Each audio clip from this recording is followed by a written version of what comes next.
KC Joyner breaks down the film for us here on the Sports Bash Live on 97.3 ESPN.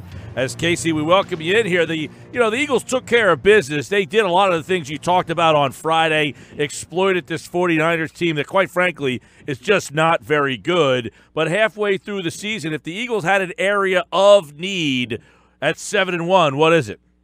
Yeah, I probably agree that they need to get an offensive lineman. They need to get some depth on the offensive line because even yesterday against the 49ers defense that isn't that good, they allowed pass pressure rate on 30.6% of dropbacks. You really want to get that number below 25 and ideally somewhere closer to 20 than you do 30. And if you're in that situation where you're not throwing the ball that often, you're still not going to have pass rush, it's a concern. And it's not a concern that's probably going to keep them from winning games going into the playoffs, but you don't want to have that weakness going to the playoffs.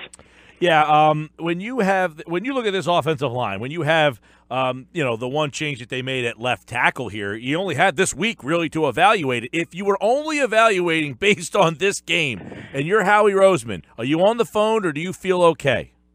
I'm on the phone. I did because the Eagles ranked 25th in pass pressure rate allowed this year. I mean, that's just 25th, and this offensive line should be more talented than that. But you've got that question mark at left tackle, and you want to get a little more depth if you can. I mean, I'm not going to want to knock their depth, but if you can increase, like they could go get Dwayne Brown from Houston, if they could go get somebody of that caliber, that really strengthens it up. And you're looking, if you're the Eagles also, you're thinking, and I don't want to jinx them, but you're thinking Super Bowl window this year. So, you got to pay a little bit more for a move than you usually like to do it. But if you're ever going to overpay for a move, this is the time to do it. All right, we're looking at this Eagles team. Yesterday they didn't really jump off the page. I mean, you got the interception return for the touchdown. I mean, Wentz played okay. He had the 2 touchdowns. The one play to Alshon Jeffrey was the one that really stands out that you really want to break down a little bit more. Do we finally see the Eagles utilize Jeffrey with that throw the way that they should have been using him a lot more?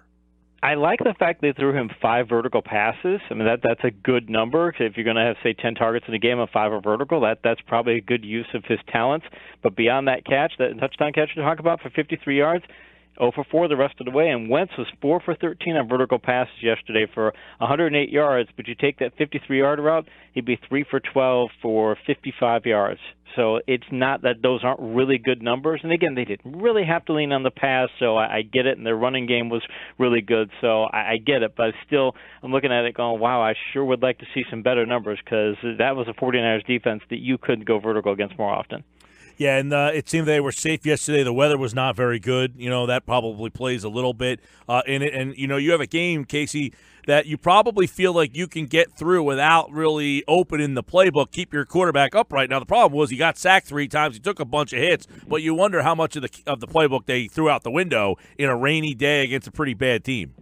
Yeah, and the thing is we talked before, Bill Walsh used to say back in the day that you can only get emotionally up for a game maybe 3 or 4 times a year, and the rest of the time you're going to, your winning is going to be based on what kind of level of performance you set when you're playing at your regular level. The Eagles set a performance yesterday to say, look, we weren't very motivated for this game. This is a bad team, rather than play down to the level and do like the Steelers do sometimes and play really far down to their team's level, they said, we're still going to set our performance level up here. They would get a 23-point win against the team, frankly, they should be getting a 23-point win against. Yep, they beat the 49ers yesterday, and obviously pretty easy. Now, let me dive into some of the things. We're talking about this team is 7-1. You talk about the offensive line. The trade deadline tomorrow, Calvin Johnson's name brought up. A couple of people linked the Eagles to them. Jay Glazer said the Eagles expect to be very aggressive at the trade deadline. Do you even the chemistry you have with a guy like Calvin Johnson, or do you think if he wants to play football, which we don't even know, you go out and try to make that call? I mean, if you thought he could upgrade over what Torrey Smith is playing this year, yeah, I guess you could do it. It wouldn't be tops on my list because, I mean, if you're looking at the Eagles, you're going, okay, you got Jeffrey playing well, you got Aguilar playing well, you got Ertz playing well, you've got Mac Hollins playing well. I mean, you've got a lot of receiving talent. When I look at this team, the first thing that doesn't jump off the screen is, oh, geez, I need to get some more receiving talent in here. I mean, it would be helpful, but and also you have to wonder, how are you going to know how much talent this guy has? I mean, he's not been on the field for a year and change, so I mean, is he going to be really rusty? Is he going to be able to come in here, or are you going to get him now and hope that he can contribute in time for the playoffs? It seems like a head scratching move if they're going to make it. Casey, you just mentioned Mac Hollins. He got a lot more snaps yesterday, more than Torrey Smith. Could you kind of take us through what you saw yesterday in Mac Hollins' snaps on the field? Yeah, well, he got again. They didn't throw that many vertical passes. They only threw 13 vertical passes, but he's got he ranks third. Alshon Jeffrey had 5, Ertz had 3, and Hollins has 2. So I think they're seeing him as what they thought they were going to get out of Torrey Smith, the guy who, let's stretch the field, let's tear the top off the defense. We're not going to throw a lot of targets his way, but we're going to be able to effectively threaten the defense. Because Smith has ability. He's fast enough to threaten the defense, but if you can't convert that into some completions, eventually the defense goes, okay, he's a decoy. We don't have to worry too much about him. I think of Hollins making the plays he's making, I wouldn't be surprised if they see more of the snaps go his way and less to Smith's. What about the run blocking? Earlier in the game, it seems like that the offensive line really wasn't getting a push to kind of give LeGarrette Blount and Corin Clement those lanes to run the football. But in the second half, they got a lot more push. Yeah, and in the end, they ranked that as a 50% good blocking rate, exactly 50%, which is that's my metric to measure how often an offensive team gives its ball carriers quality run blocking. 40% will be a good rate. 41% is the league average. 50% is a really good number. So they get 50% is a quality number.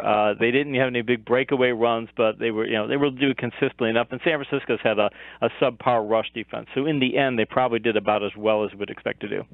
If you look at the Eagles secondary, they're going to get Darby back here at some point. Mills, Douglas. You're seeing Patrick Robinson, who's playing really well, but he's in the concussion protocol. When they get Darby back, I mean, how do you see this secondary, maybe in the back end of the season? I used to think Mills was kind of a guy you can throw a lot of passes against, but now I'm thinking of him more as maybe a Lito Shepherd, a guy who maybe gives up a lot of completions downfield or a few more than you'd like, but he can pick off some passes and he can be a playmaker in that way because the Eagles have always had that. They like to have a shutdown guy on one side and a ball hawk on the other. They don't like really have two shutdown guys without ball hawks or two ball hawks. They usually like to have that combination. So I think Mills could be the ball hawk and Darby could end up being the shutdown guy. And the thing is, yesterday against Beathard, I said before that Kyle Shanahan's the most creative play caller in the NFL, and I know they don't have a lot of talent in San Francisco, but Beathard, 2 of 4 on vertical passes. He only threw 4 vertical passes. Now, mind you, he completed them for 46 yards. That's 11.5 yards per attempt. That's a little more than you want, but if you can keep the other team from even throwing that many vertical passes, it says a lot for how strong your secondary is. Yeah, and one area, too, the Eagles, obviously, up front, they're very strong in getting to the quarterback. It didn't seem that losing Hicks hurt them much yesterday. Of course, you're playing against San Francisco, which is really struggling. There's an area, too, where maybe Howie Roseman needs to work the phone, finding some linebacker depth there, some help in that spot. And another spot that I would pinpoint, it would be, and I got this from one of the Eagle beat writers, I thought was a pretty astute observation, is they got to try to find a running back that can step in and block, these blitzing linebackers, because people are coming after Carson Wentz, and these running backs that they have, they don't have that guy that can step in and put a block out there. Yeah, it is. You do want to get somebody who can pick things up because, again, one big hit on Wentz, and that's the whole season for you right there. I could see them doing that. I could see again, but we can maybe trade with New England because New England's got a plethora of backs, but New England's going to want some front seven depth, and I'm not sure that the Eagles won't want to give that up. And the Eagles are being blitzed right now, by the way, 30.6% of the time. It's in the middle tier of the league. It's ranked 16th out of 32 teams. So, but I have a feeling that you're right. That number will probably trend upward down the stretch if they can't show that they can pick up the blitz better. KC Joyner, ESPN.com, NFL Insider here on the Sports Bash 97.3 ESPN as the Eagles win. So they're 7-1 at the midway point. Do you feel that this team is 7-1 with not a lot of issues, or 7-1 with some smoke and mirrors? I think look, compared to how we see a lot of other teams play, I keep looking at the Eagles going, okay, we know we've got a really good offensive line. We've talked about how diverse their receivers are. They can do whatever they want. If you want to go vertical, short, screen passing, whatever you want to do, they've got that. They've got a strong run blocking, which is good enough to give them a quality running game, even though they don't have the best running backs. Their secondary is deep.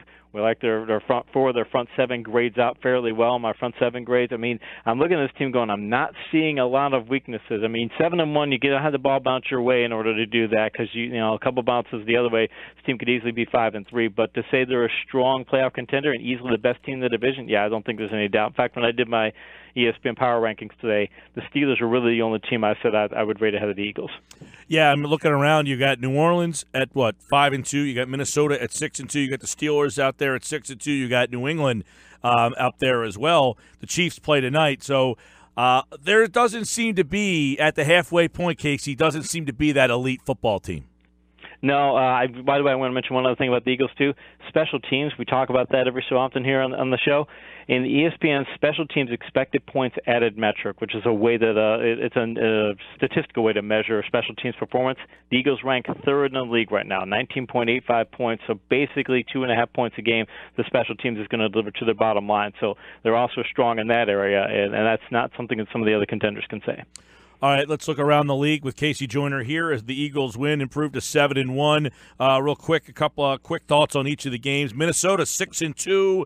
They beat the hapless Browns. It was close, but I guess when we talk about Minnesota, what holds us back? I guess it's the fact, the quarterback. Do you buy into the quarterback when you see them at 6-2 to believe in them? They've got the defense in the running game to win playoff games and even get to the Super Bowl the way Denver did a couple of years ago. But, man, if they can get Bradford healthy or they can get Teddy Bridgewater healthy or get both of them healthy and now have that 1-2 combination and they can get them playing well down the stretch, that's going to be a team that Philadelphia's going to have to contend with. All right, you look at the Bills, 5-2. We didn't include them, but do we start taking the Bills serious, or what's wrong with the Raiders? The Raiders, the big problem for the Raiders, they've got a lot of problems, actually, a lot of defensive problems. Their secondary, though, they were missing 2 cornerbacks and their strong safety coming into that game. So to not play well in that situation going across the country is not a surprise. The Bills, ball-hawking defense, strong running game. I still look at their passing game and go, you guys don't have anything in the passing game. So eventually the team's going to make them get into a shootout and they can't win. KC Joyner, looking down the Week 8 schedule, you got the Bengals and the Colts. The Colts look like they're a mess, but the Bengals 3-4, are they an outside threat? I don't think so. There's still got too many issues on their team. And again, when you play in the Colts, they should have been beating the Colts. It took a late touchdown for them to get that win over the Colts. So they're a team that's got too many weaknesses. And plus, look at their division and go, okay, are they going to beat the Steelers? No. Are they going to? And could they get a wild card? I don't think that happens for them either. So I think this is a save Marvin Jones' job here. Patriots beat the Chargers. Chargers had to travel across the country. Patriots defense, only gave up 13. They're 6-2, but it doesn't feel like the same Patriots 6-2. No, it doesn't, and they've got to get more out of their passing game. Actually, Brady, it's hard to describe when you're looking at them on tape. Though, is they're not the same offense they were last year. They're not as much big plays, and they're not getting any near as big plays as they thought they were going to get out of Brandon Cooks. He's somebody I think they thought was going to be a really big vertical threat. He's doing well, but I just thought he was going to be maybe 2007 Randy Moss in that category, not quite to that level, and he hasn't gotten there. So if they can get that going, and their defense, by the way, solving a lot of their problems. They're not giving up as big of a good blocking rate. They're getting better pass rush. They're doing a number of things better. But if they can't get that vertical passing game going, I think it limits this team. KC Joyner, looking at the games, how about the Saints? We buying them now? Absolutely. That's an offensive line that breaks is one of the best in the league. They can power run the ball. They can pass block. They can protect that defense. They're kind of what the Cowboys are. They are an offensive line that's so good that they can actually protect the defense and get them somewhere. So I think that they could be a contender. All right. How about you look at the Falcons? They go on the road, 25-20. They're 3-1 on the road. That's something that sticks out. Is that enough to start to think the Falcons are ready to turn the corner? Yeah, they've got to get more out of their passing game. When you look at their metrics, their vertical passing metrics, their total QBR, just a number of different metrics you look at. Their pass pocket's holding up, but they're still not hitting passes downfield. I still think the change to Sarkisian just is limiting their offense as to what it can do. So I think they've got more talent than what they're showing, and that's still a pretty good defensive team, by the way. Top 10 in vertical yards per attempt allowed, but I think if they can't get their offense going even more, because they should have better against the Jets than they did. Panthers win on the road. What's wrong with the Bucs? They don't have enough talent on defense for one, and Winston is nowhere near taking advantage of the talent he has around him. By the way, though, I wrote about Cam Newton in my article today in ESPN's Insider section, or actually it's ESPN Fantasy section. It's in front of the paywall. And Newton, he's getting good pass blocking, but over the past 3 weeks, 5.5 yards per vertical pass attempt, and it's all because he's inaccurate. So I don't know if he's banged up or what, but Newton is what's causing those problems for Carolina. All right, an entertaining game. Seattle beats the Texans. What do we learn about these two teams in this one? Because you got 5-2 Seattle. We didn't include them in there either. The Texans, it seems that we're always talking about them, but they're 3-4. Yeah, they're a very good team. Here's the thing. I wrote about that in the ESPN article as well. In fact, that was the lead of the article. As great as Houston's players were yesterday, I'm not taking anything away from Watson or Fuller or Hopkins. They did a fantastic job.